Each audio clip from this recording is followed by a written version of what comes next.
ब्रह्मा जी कहते हैं, गौतमी तट पर जो विख्यात पुत्र तीर्थ है वह पुण्य तीर्थ कहलाता है। उसकी महिमा के श्रवण मात्र से मनुष्य संपूर्ण अभिलिखित वस्तुओं को प्राप्त कर लेता है। नारद, मैं उसके स्वरूप का वर्णन करता हूँ, सावधान एक बार सुनो। जब दिति एवं दनु के पुत्र दैत्य और दानवों का देवताओं द्वारा क्षय होने लगा, तब दिति पुत्र वियोग के दुख से मन में स्पर्धा लेकर अपनी बहन दनु के पास आई और इस प्रकार कहने लगी, भद्रे, हम दोनों के ही पुत्र क्षीण होते जा रहे हैं। हम संसार में कौन ऐसा गुरुतर कार्य करें जिससे हमारा ये संकट दूर हो। देखो, अदिति का वंश कितना संगठित और उत्तम है। उसका कभी क्षय नहीं होता। वह उत्तम राज्य, सुयश और विजय लक्ष्मी से शोभित है। अदिति की संतानों का वैभव और अभ्युदय देखकर मैं दुबली होती जा रही हूँ। संभव है जीवित नहीं रह सकूं। अदिति के महान ऐश्वर्य पर दृष्टि डालते ही मैं अवर्णनीय दुर्अवस्था का अनुभव करने लगती हूँ। दावानल में प्रवेश कर जाना भी सुखद है, किंतु स्वप्न में भी सोत की समृद्धि नहीं देखी जाती। धनु बोली, भद्रे, तुम अपने गुणों से पतिदेव कश्यप जी को संतुष्ट करो। यदि स्वामी संतुष्ट होगे तो तुम अभीष्ट वस्तु को प्राप्त कर लोगी। बहुत अच्छा कहकर दिति ने सब प्रकार से कश्यप जी को संतुष्ट किया।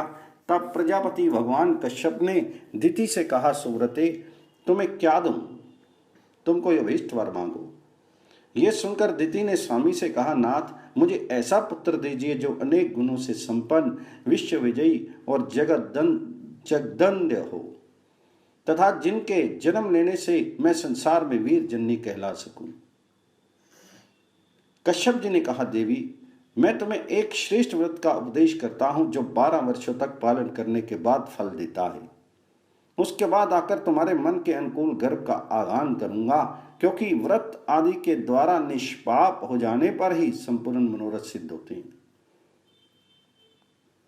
पति का यह वचन सुनकर दिति को बड़ी प्रसन्नता हुई। उसने कश्यप जी को नमस्कार करके उसके बताए हुए व्रत का विधि पूर्वक पालन किया। जो लोग तीर्थों की सेवा, सुपात्रों को दान तथा व्रत का पालन आदि नहीं करते, वे अपने अभीष्ट वस्तुओं को कैसे प्राप्त कर सकते हैं। दिति का व्रत पूरा होने पर कश्यप जी ने गर्भाधान किया और एकांत में अपनी प्रिय पत्नी दिति से कहा, सुचिस्मते, तपस्वी मुनि भी विहित कर्म की अवहेलना करने से मनवांछित पदार्थ नहीं पा सकते। अतः तुम्हें कोई निंदित कर्म नहीं करना चाहिए। दोनों संध्याओं के समय सोना, कहीं जाना अथवा बाल खोले रहना निषिद्ध है। संध्या काल भूतों से व्याप्त रहता है, अतः उस समय छींकना, जम्भाई लेना तथा भोजन करना भी मना है। ये सब कार्य सदा ओट में ही करने चाहिए। विशेषतः हंसना तो दूसरों के सामने हो ही नहीं। संध्या काल में कभी कमरे के भीतर भी नहीं रहें। प्रिय, मूसल, उखल, सूप, पीड़ा और ढक्कन आदि को दिन या रात में कभी नहीं लांघना। उत्तर और सिराना करके तथा संध्या काल में कभी नहीं सोना। झूठ नहीं बोलना, दूसरे के घर नहीं जाना, पति के सिवा और किसी पुरुष पर कहीं भी दृष्टि नहीं डालना। यदि निरंतर इन नियमों का पालन करती रहोगी, तुम्हारा पुत्र त्रिभुवन के ऐश्वर्य का भागी होगा। दिति के स्वामी के समक्ष प्रतीक्षा की मैं इन नियमों का ठीक ठीक पालन करूंगी। फिर कश्यप जी देवता के यहां चले गए। इधर दिति का पुण्य जनित बलवान गर्भ दिनों दिन बढ़ने लगा। इन सब बातों को मैं नामक दैत्य अपनी माया के बल से जानता था। उसकी इंद्र से मित्रता थी, दोनों में बड़ा प्रेम था। उसने इंद्र के पास एकांत में जाकर विनय पूर्वक कहा, दिति और दनु ने विशेष अभिप्राय से कश्यप जी को संतुष्ट किया है। दिति का गर्भ दिनों दिन बढ़ता है, उसमें नाना प्रकार की शक्तियां हैं। तो नारद जी ने पूछा, देवेश्वर, महाबली मैं नामक दैत्य तो नमुची का प्रिय भ्राता है और नमुची इंद्र के हाथ से मारा गया था। फिर उसकी अपने भाई के शत्रु से मित्रता कैसे हो गई? तो ब्रह्मा जी बोले, पूर्व काल में नमुची दैत्यों का राजा था। उसका इंद्र के साथ बड़ा भयंकर वैर हुआ। एक समय की बात है, इंद्र युद्ध छोड़कर कहीं जा रहे थे। यह देखकर दैत्यराज नमुची भी उनके पीछे लग गया। उसे आते देख इंद्र भय से व्याकुल हो गए और ऐरावत हाथी को छोड़कर समुद्र के फैन में घुस गए। फिर वज्र में फैन लपेटकर उस फैन से ही इंद्र ने अपने शत्रु का संहार कर डाला। जब नमुची की मृत्यु होगी तब उसके छोटे भाई मैंने अपने बड़े भाई के घातक का विनाश करने के लिए बड़ी भारी तपस्या की। उसने अनेक प्रकार की माया प्राप्त की जो देवताओं के लिए भी अत्यंत भयंकर थी। उसने संपूर्ण लोगों को शरण देने वाले भगवान विष्णु से भी वर प्राप्त कर लिया। मैं दानी और प्रिय भाषी था। उसने इंद्र को जीतने के लिए अग्नि और ब्राह्मणों का पूजन आरंभ किया। वे याचकों को मुंह मांगी वस्तुएं देने लगा। बंदीजन सदा उनकी स्तुति करते थे। इंद्र ने वायु से अपनी मायावी शत्रु मैं की गति विधि जान ली। तब वे ब्राह्मण का वेश बनाकर उनके पास गए और बोले, दैत्यराज मैं वाचक हूं, मुझे मनवांछित वर दीजिए। मैंने सुना है आप दाताओं के सिरमौर हैं, अतः आपके पास आया हूं। मैंने उन्हें ब्राह्मण जानकर कहा, दिया हुआ ही समझो। सामने याचक को पाकर दाता ये विचार नहीं करते कि थोड़ा दूं या अधिक। उसके ये कहने पर इंद्र बोले, मैं तुम्हारे साथ मित्रता चाहता हूं। ये सुनकर मैं दैत्य ने कहा, विप्रवर ऐसे वर से क्या लाभ, आपके साथ मेरा वैर तो है नहीं। तब इंद्र ने अपने वास्तविक रूप को प्रकट किया। इंद्र को पहचान कर मैं के मन में बड़ा विस्मय हुआ। सखे, ये क्या बात है, तुम तो वज्रधारी हो, तुम्हारे योग्य ये कार्य नहीं है। इंद्र ने हंसकर मैं को हृदय से लगाया और कहा, विद्वान पुरुष किसी भी उपाय से अपने अभीष्ट कार्य की सिद्धि करते हैं। तब से मैं के साथ इंद्र की गहरी मैत्री हो गई। मैं सदा के लिए इंद्र का हितैषी हो गया। उसने इंद्र भवन में जाकर सब बातें बताई, साथ ही इंद्र की माया भी प्रदान की। इंद्र ने प्रसन्न होकर पूछा, मैं बताओ अब मुझे क्या करना चाहिए। तो मैंने कहा, अगस्त के आश्रम पर जाओ, वहीं गर्भवती दिति रहती है, उसकी सेवा करते हुए आश्रम में कुछ दिन निवास करो। फिर अवसर देखकर वज्र हाथ में लिए दिति के गर्भ में प्रवेश कर जाओ और वज्र से उस बढ़ते हुए गर्भ के टुकड़े टुकड़े कर डालो। इससे तुम्हारे उस शत्रु का अस्तित्व मिट जाएगा। इंद्र ने बहुत अच्छा कहकर मैं की प्रशंसा की और विनीत की भांति माता दिति के पास गए। वहां जाकर दैत्य माता की सुसेवा शुरुआ में लग गए। उनके मन में क्या है इस बात को दिति नहीं जानती थी। उनके घर में जो मुनि का अघोघ तेज था वह किसी के लिए भी दुर्धर्ष था। इंद्र गर्भ के भीतर प्रवेश करने की इच्छा से अवसर की प्रतीक्षा करते हुए बहुत समय तक वहां रहे। एक दिन दिति संध्या काल में उत्तर की ओर सराहना करके सो रही थी। इंद्र ने मन में कहा, यही अच्छा अवसर है। ये कहकर वे वज्र हाथ में ले दिति के उदर में प्रवेश कर गए। गर्भ में जो बालक था वह आयुध लिए मारने की इच्छा से आए हुए इंद्र को देखकर वे भयभीत नहीं हुआ और बोला, वज्रधारी इंद्र, मैं तुम्हारा भाई हूं, तो मेरी रक्षा क्यों नहीं करते? क्या मुझे मारना चाहते हो? युद्ध के बिना अन्य अवसर पर किसी को मारने से बढ़कर दूसरा कोई पातक नहीं है। मैं गर्भ से निकलूं तब मुझसे युद्ध कर लेना। यहां आकर इस प्रकार मारना तुम्हारे लिए उचित नहीं होगा। बड़े लोग विपत्ति में पड़ने पर भी कुमार्ग पर पैर नहीं रखते। मैंने ना तो अभी विद्या पढ़ी है, न शस्त्र चलाना सीखा है, न आयुधों का ही संग्रह किया है। तुम विद्वान हो, तुम्हारे हाथ में वज्र शोभा पा रहा है। क्या मुझे मारते समय तुम्हें लज्जा नहीं आती? कुलीन पुरुष कभी भी कुत्सित कर्म नहीं करते। मुझे मारने से तुम्हें क्या मिलेगा? यश अथवा पुण्य। गर्भ में आए हुए प्राणी इच्छा अनुसार मारे जा सकते हैं, किंतु इनमें कौन सा पुरुषार्थ है? भाई, यदि तुम्हें युद्ध में प्रेम है और मुझसे ही भिड़ना चाहते हो तो निस्संदेह चले जाओ। ये कहकर वे बालक भी इंद्र की ओर मुक्का तान कर खड़ा हो गया और बोला, इंद्र, मुझे मारने से तुम बालघाती, ब्रह्मघाती तथा विश्वासघाती कहलाओगे। यही तुम्हें फल मिलेगा। फिर किस लिए मुझे मारने को उद्यत हुए हो? संपूर्ण चराचर जगत जिसकी आज्ञा के अधीन चल रहा हो, वह मुझ जैसे बालक की हत्या करे, इससे कौन सा यश और क्या पुरुषार्थ है। गर्भ का बालक यो ही कहता रहा, किंतु इंद्र ने अपने वज्र से उस बालक के टुकड़े टुकड़े कर दिए। सत्य, क्रोध, अंध और लोभी मनुष्यों को किसी पर भी दया नहीं आती है। इतने पर भी गर्भस्थ बालक की मृत्यु नहीं हुई। सभी टुकड़े जीवित बालकों के रूप में परिणित हो गए और दुख से रोते हुए बोले, क्यों मारते हो, हम तुम्हारे भाई हैं। किंतु इंद्र ने एक नहीं सुनी, उन खंडों के भी टुकड़े टुकड़े कर डाले। वे भी जीवित होकर बोले, इंद्र हमें मत मारो, हम तुम पर विश्वास करते हैं, माता के गर्भ में पड़े हैं और तुम्हारे ही भाई हैं। हम तो कौन सुनता था, जिनकी बुद्धि द्वेष से नष्ट हो गई है, उनके चित्त में करुणा का एक कण भी नहीं रह सकता।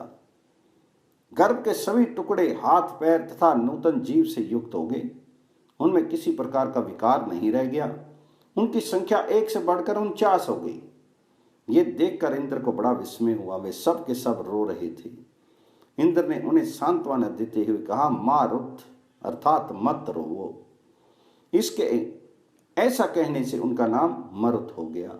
वे गर्भ में ही अत्यंत बलवान और महापराक्रमी हो गए थे। उन्होंने गर्भ के भीतर से ही मुनीश्वर अगस्त को, जिनके आश्रम में माता टिकी हुई थी, पुकार कर कहा, मुने, हमारे पिता आपके भाई हैं। वे आपकी मैत्री का बहुत आदर करते हैं। हम ये भी जानते हैं कि आपके मन में हम लोगों के प्रति बड़ा स्नेह है, तथापि आपके रहते हुए ये वज्रधारी इंद्र ऐसे कार्य में प्रवृत्त हुआ है जिसे कोई चंडाल भी नहीं करता। गर्भ के बालकों की वह पुकार सुनकर अगस्त मुनि दौड़े हुए आए, उन्हें दीति को जगाया। वे गर्भ की वेदना से पीड़ित थी। उस समय अगस्त ने अत्यंत कुपित होकर शचीपति इंद्र को शाप दे दिया, इंद्र, संग्राम में शत्रु तुम्हारी पीठ देखेंगे। दिति ने भी गर्भ में समाये हुए इंद्र को रोष पूर्वक शाप दिया, तूने बच्चों को मारकर कोई पुरुषार्थ नहीं किया है, अतः मैं शाप देती हूं कि तू राज्य से भ्रष्ट हो जाएगा। इसी समय वहां प्रजापति कश्यप जी भी आ पहुंचे। अगस्त के मुख से इंद्र की वह कुत्सित चेष्टा सुनकर उन्हें बड़ा दुख हुआ। कश्यप जी ने कहा, बेटा, गर्भ के बाहर निकलो, तुमने ये क्या पाप कर डाला। उत्तम कुल में उत्पन्न पुरुष कभी पाप में मन नहीं लगाते। पिता का आदेश सुनकर वज्रधारी इंद्र गर्भ से बाहर निकले। उस समय लज्जा के मारे उनका मुंह नीचा हो रहा था। वे बोले, पिताजी, जिस साधन से मेरा कल्याण हो वह बताइए, मैं उसे अवश्य करूंगा। तब कश्यप जी लोकपालों के साथ मेरे पास आए और सब बातें बताकर पूछने लगे। दिति के गर्भ की शांति, गर्भस्थ बालकों की इंद्र के साथ मित्रता, उन बालकों की निरोगता, इंद्र की निर्दोषता तथा अगस्त के दिए हुए शाप का क्रमशः उद्धार कैसे हो। तब मैंने कश्यप से कहा, प्रजापते, तुम वसुओं, लोकपालों तथा इंद्र को साथ लेकर शीघ्र गौतमी तट के जाओ और वहां स्नान करके सबके साथ महादेव जी की स्तुति करो, फिर शिव की कृपा से सब कल्याण ही होगा। अच्छा, ऐसा ही करूंगा। ये कहकर कश्यप मुनि गौतमी नदी के तट पर गए और देवेश्वर भगवान शिव की स्तुति करने लगे। समस्त दुखों को दूर करने के लिए 2 ही देवता समर्थ बताए गए हैं, एक तो परम पवित्र गौतमी नदी और दूसरे कर्णा नदी शिव। कश्यप बोले, देवेश्वर शंकर, मेरी रक्षा कीजिए। लोक वंदित परमेश्वर, मेरी रक्षा कीजिए। सबको पवित्र करने वाले वागीश, रक्षा कीजिए। सर्पों का आभूषण पहनने वाले शिव, रक्षा कीजिए। धर्म स्वरूप वृषभ पर सवारी करने वाले देवता, रक्षा कीजिए। तीनों वेद जिनके नेत्र हैं ऐसे भगवान त्रिलोचन, रक्षा कीजिए। गोधर लक्ष्मीश, रक्षा कीजिए। गजचर्म का वस्त्र धारण करने वाले शर्व, रक्षा कीजिए। त्रिपुरहर, रक्षा कीजिए। अर्धचंद्र से भूषित नाथ, रक्षा कीजिए। यज्ञेश्वर सोमनाथ, रक्षा कीजिए। मनवांछित फलों के दाता, रक्षा कीजिए। कर्णाधाम, रक्षा कीजिए। मंगलदाता, रक्षा कीजिए। सबकी उत्पत्ति के हेतुभूत परमात्मन, रक्षा कीजिए। पालन करने वाले वासव, रक्षा कीजिए। भास्कर विदेश, रक्षा कीजिए। ब्रह्म वंदित शिव, रक्षा कीजिए। विश्वेश्वर, रक्षा कीजिए। सिद्धेश्वर, रक्षा कीजिए। पूर्ण परमेश्वर, आपको नमस्कार है। कर्णा सागर शिव, भयंकर संसार रूपी दुर्गम प्रदेश में विचरने के कारण जिनका चित्त उद्विग्न हो रहा है, ऐसे जीवों के लिए आप ही शरण हैं। इस प्रकार स्तुति करने वाले कश्यप जी के समक्ष भगवान शंकर प्रकट हो गए और उनसे वर मांगने के लिए कहा। कश्यप जी ने विनीत होकर भगवान शिव से इंद्र की समस्त चेष्टाओं का विस्तार पूर्वक वर्णन किया। साथ ही ये भी बताया कि मेरे पुत्रों का जो नाश हो रहा है उसमें परस्पर शत्रुता बढ़ रही है, इंद्र को पाप और शाप की प्राप्ति हुई है, ये सब शांत हो जाए। ये सुनकर भगवान शंकर ने कहा, आपके जो 49 पुत्र मरुदगण हैं वे सब सौभाग्यशाली और इंद्र के साथ सदा यज्ञ के भागी होंगे। जिस जिस यज्ञ में इंद्र का भाग होगा उसमें उनसे भी पहले मरुदगणों का भाग होगा, इसमें तनिक भी संदेह नहीं है। मरुदगणों के साथ रहने पर कभी कोई इंद्र को जीत नहीं सकता, फिर तो वे ही सदा विजयी रहेंगे। इतना कहकर शंकर जी ने मुनि श्रेष्ठ गज से कहा, मुने तुम शचीपति इंद्र पर क्रोध मत करो, महामते शांत हो जाओ, मरुदगण अमर हो गए। फिर दिति भी शिव जी ने कहा, देवी मेरे एक ऐसा पुत्र हो जो तीनों लोकों के ऐश्वर्य से शोभित रहे। इस बात का चिंतन करती हुई तुम तपस्या में प्रवृत्त हुई थी, तुम्हारा वह मनोरथ अब सफल हो गया। तुम्हारे ये पुत्र अधिक गुणशाली, बलवान और शूरवीर हैं। अतः अब तुम अपनी मानसिक चिंता छोड़ दो। सुंदरी, तुम संशय रहित होकर अन्य वर भी मांगो। तो दिति बोली, भगवान, लोक में बड़ी बड़ी बात समझी जाती है कि माता पिता को पुत्र का दर्शन हो। विशेषतः माता के लिए यह बहुत ही प्रिय बात है। इसमें भी रूप, संपत्ति, शौर्य और पराक्रम से संपन्न एक भी पुत्र हो तो बड़े भाग्य की बात है। फिर यदि बहुत से उत्तम और गुणवान पुत्र प्राप्त हों तो कहना ही क्या है। मेरे पुत्र आपके प्रभाव से विजयी और बली हुए। वे वास्तव में इंद्र के भाई और प्रजापति के पुत्र हैं। देव, जहां अगस्त और गौतमी गंगा के प्रसाद के साथ साथ आपका भी प्रसाद प्राप्त हो, वहां शुभ होने में क्या संदेह है। यद्यपि मैं कृतार्थ हो गई तथापि भक्तिपूर्वक आपसे कुछ निवेदन करती हूँ। देव, मेरी बात सुने और संसार का कल्याण करें। देववंद्य, संतान की प्राप्ति संसार में दुर्लभ है। विशेषतः माता के लिए पुत्र का होना और भी प्रिय है। पुत्र भी यदि गुणवान, धनवान और आयुष्मान हुआ तब तो कहना ही क्या है। इस लोक और परलोक में उत्तम फल की इच्छा रखने वाले सभी प्राणियों को गुणवान पुत्र की प्राप्ति सदा ही अभिष्ट है। अतः यहाँ स्नान करने से इस दुर्लभ फल की प्राप्ति हो सके, ऐसा अनुग्रह कीजिए। भगवान शंकर बोले, निसंतान होना बहुत बड़े पाप का फल है। स्त्री या पुरुष कोई भी यदि बांझ हो तो यहां स्नान करने मात्र से उसके दोष का नाश हो जाता है। जो इस स्तोत्र का पाठ करेगा उसे यहां स्नान करने का फल प्राप्त होगा। जो 3 मास तक यहां स्नान और दान करता है उसे पुत्र की प्राप्ति होती है। पुत्रहीन स्त्री यहां स्नान करके पुत्र पा सकती है। ऋतु स्नाता स्त्री यदि यहां आकर स्नान करे तो उसे अनेकों पुत्र प्राप्त होते हैं। वह 3 महीने के भीतर ही गर्भवती हो जाती है। जो पितृ दोष से तथा धन अपहरण करने के दोष से पुत्र लाभ से वंचित हैं, उनके लिए ये गौतमी नदी परम उद्धार का कारण है। यहाँ पितरों को पिंडदान देने, तर्पण करने तथा कुछ स्वर्ण दान करने से निश्चय ही पुत्र होता है। जो धरोहर हड़प लेते हैं, रत्नों की चोरी करते हैं तथा पितरों का श्राद्ध कर्म छोड़ देते हैं, उनके वंश की वृद्धि नहीं होती। जो पाप करके उसका प्रायश्चित किए बिना ही मर जाते हैं, उन सब की यही गति होती है। जो तीर्थों का सेवन करते हुए जीवन व्यतीत करते हैं, उन्हें श्रेष्ठ संतान की प्राप्ति होती है।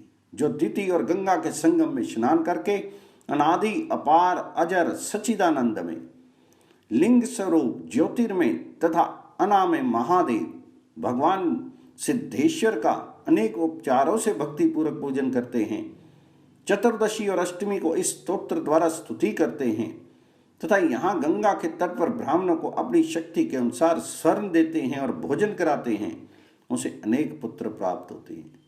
ये संपूर्ण अभिलक्षित वस्तुओं को प्राप्त करके अंत में भगवान शिव के धाम में जाता है। जो इस स्तोत्र के द्वारा कहीं भी मेरी 6 महीने स्तुति करता है उसे पुत्र प्राप्त होता है।